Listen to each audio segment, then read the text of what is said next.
Assalamualaikum warahmatullahi wabarakatuh. Halo anak-anak, bagaimana kabar kalian? Tentunya Pak Ibu berharap anak-anakku semuanya dalam keadaan sehat walafiat dan tetap bersemangat walaupun belajarnya masih dari rumah.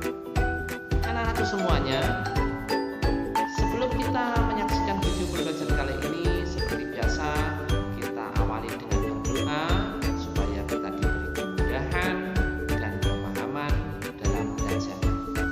Berdoa mulai. Berdoa selesai. Anak-anakku semuanya, hari ini nanti kita akan menerima ulasan materi dari tema 1, subtema 2, dan pembelajaran ke-4. Nanti yang menyampaikan materi adalah Kak Citra. Ya, anak-anak simak dengan baik dan cermat. Berikut ini videonya. 5, 4, 3, 2, 1, 0.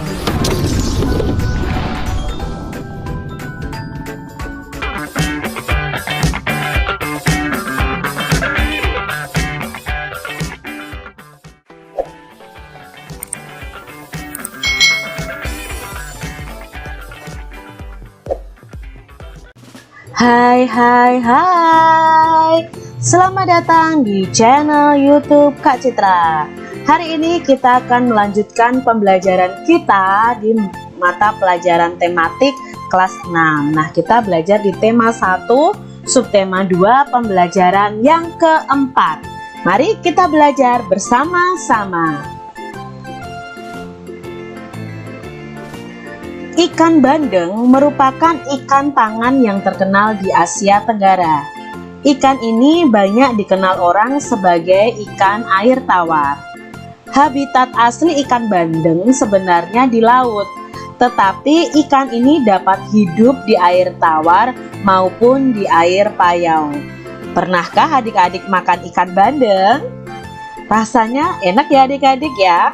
Nah, kalian jadi tahu bahwa habitat asli ikan bandeng itu sebenarnya di air laut, tetapi ikan bandeng ini ternyata bisa hidup di air tawar maupun air payau.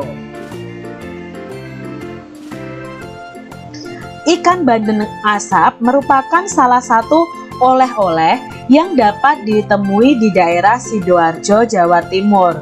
Banyak orang menyukai produk jenis ikan ini. Nah, ini adalah contoh olahan ikan bandeng, yaitu ikan bandeng asap yang terkenal dari Sidoarjo, Jawa Timur. Jika adik-adik pergi ke Jawa Timur dan pergi ke Sidoarjo, kalian bisa membeli ikan bandeng asap. Rasanya sangat enak. Edo membawa oleh-oleh ikan bandeng asap dari Sidoarjo. Ia membawa satu ikan ke sekolah untuk dibagikan kepada teman-temannya saat makan siang. Potongan ikan hanya cukup untuk 6 orang. Saat makan siang tiba, selain sahabatnya, 3 orang temannya yang lain ikut bergabung. Semuanya ada sekitar 9 orang mengelilingi meja kantin. Edo merasa kebingungan adik-adik. Kira-kira apa ya yang seharusnya dilakukan oleh Edo? Apa yang seharusnya dilakukan Edo saat ketiga teman lainnya datang adik-adik? Nah, tadi kan ya ikan bandengnya hanya bisa dibagi 6 orang saja. Ternyata ada 3 orang temannya yang ikut bergabung. Berarti ada 9 orang yang ikut bergabung saat makan siang tersebut. Nah, apa yang harusnya dilakukan Edo? Ya, Edo harus menerima ketiga teman lainnya itu untuk makan bersama. Apa yang harus dilakukan ketiga teman Edo saat tahu bahwa jumlah potongan ikan tidak cukup untuk semua orang? Nah, di sini ya ketiga temannya Edo juga tidak bisa memaksakan kepada Edo bahwa ikan itu harus dimakan 9 orang. Tapi di sini diperlukan juga sikap kebijaksanaan dari Edo. Nah, apa yang sebaiknya dilakukan oleh Edo, Dayu, Beni, Udin, Siti, dan Lani agar semua mendapat bagian ikan yang sama? Nah, mereka itu bisa bermusyawarah adik-adik. Bagaimana kalau makanan atau ikan tersebut bisa dibagi menjadi 9 orang, supaya 9 orang tersebut bisa sama-sama menikmati ikan bandeng yang dibawa oleh Edo. Jadi di sini perlu diadakan musyawarah, perlu diadakan pembahasan supaya permasalahan ini selesai. Nah, pembahasan mengenai musyawarah mencari solusi dari setiap permasalahan itu sesuai dengan pengamalan sila keempat Pancasila. Sila keempat Pancasila dilambangkan dengan kepala banteng. Bunyinya kerakyatan yang dipimpin oleh hikmat kebijaksanaan dalam permusyawaratan perwakilan. Nah, sila keempat ini memiliki nilai-nilai di antara lainnya. Pemimpin bangsa Indonesia haruslah bijaksana. Nah, tadi dalam kelompok tadi berarti Edo harus berusaha bijaksana mencari solusi supaya ke-9 temannya atau ke-9 orang bisa makan ikan bersama-sama. Kekeluargaan harus diutamakan. Kedaulatan bangsa ada di tangan rakyat ya, ini tentang bangsa. Jadi kedaulatan itu berada di tangan rakyat. Kebijaksanaan dalam mengambil solusi. Edo tadi harus bijaksana dalam mengambil solusi. Keputusan yang diambil harus berdasarkan musyawarah sampai mencapai kesepakatan bersama. Nah, Edo dan teman-temannya harusnya mengadakan musyawarah untuk membahas bagaimana cara membagi ikan tersebut supaya lebih adil. Tidak memaksakan kehendak orang lain. Itu juga sesuai dengan sila keempat Pancasila. Simaklah bacaan di bawah ini, lalu kalian tulis ide pokok dan kesimpulan dari masing-masing paragraf. Bacaannya berjudul bunglon. Adik-adik pernah melihat bunglon?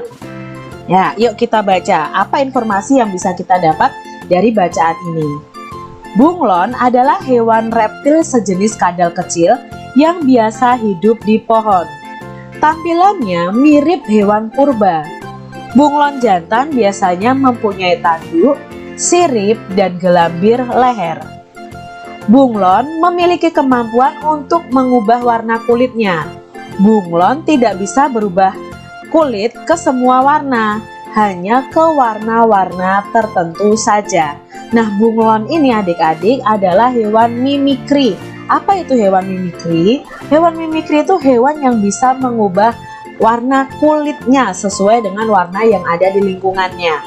Misalnya kalau bunglon ini hinggap di daun, maka tubuhnya akan berubah menjadi warna hijau. Jika misalnya hinggap di batang pohon yang berwarna coklat, ya dia akan berubah menjadi coklat. Gunanya apa? Nah, gunanya di sini dia merubah warna kulitnya itu untuk mengelabuhi musuhnya atau mempertahankan diri dari musuhnya atau dari pemangsanya. Itu informasi tentang bunglon. Nah, kita akan cari tahu ide pokok dan kesimpulan dari masing-masing paragraf pada bacaan tersebut. Kita lihat paragraf yang pertama ya. Di sini bunglon adalah hewan reptil yang sejenis kadal yang hidup di pohon. Nah, tampilannya mirip hewan purba dan memiliki tanduk, sirip, dan gelambir leher untuk bunglon jantannya. Maka kita bisa ambil ide pokoknya adalah bunglon adalah hewan reptil. Kesimpulannya adalah bunglon adalah hewan reptil. Bunglon jantan mempunyai tanduk, sirip, dan gelambir pada lehernya. Itu kesimpulan yang bisa kita ambil di paragraf 1. Untuk paragraf 2-nya, nah kita cari tahu di paragraf 2 ini intinya adalah bunglon itu bisa berubah warna kulitnya. Jadi ide pokoknya adalah bunglon mampu mengubah warna kulitnya. Kesimpulannya, bunglon mampu mengubah warna kulitnya hanya untuk warna-warna tertentu saja. Jadi itu tadi ide pokok dan kesimpulan dari paragraf 1 dan paragraf 2. Demikian tadi adik-adik pembahasan kita di mata pelajaran tematik tema 1 subtema 2 pembelajaran yang keempat. Semoga video pembelajaran ini bermanfaat untuk adik-adik semuanya. Sampai jumpa kembali di video pembelajaran selanjutnya. Itu tadi anak-anak ulasan materi dari Kak Citra. Bagaimana anak-anak semua sudah paham? Iya, anak-anak bisa mengulang kembali dengan membaca materi yang ada di paket maupun di LKS, ataupun melihat video pembelajaran ini lagi supaya menjadi lebih paham dari pembelajaran pagi hari ini. Dan jangan lupa untuk soal-soal latihan yang ada di paket dan LKS, anak-anak harus mencobanya. Sampai bertemu lagi di video pembelajaran berikutnya. Wassalamualaikum warahmatullahi wabarakatuh.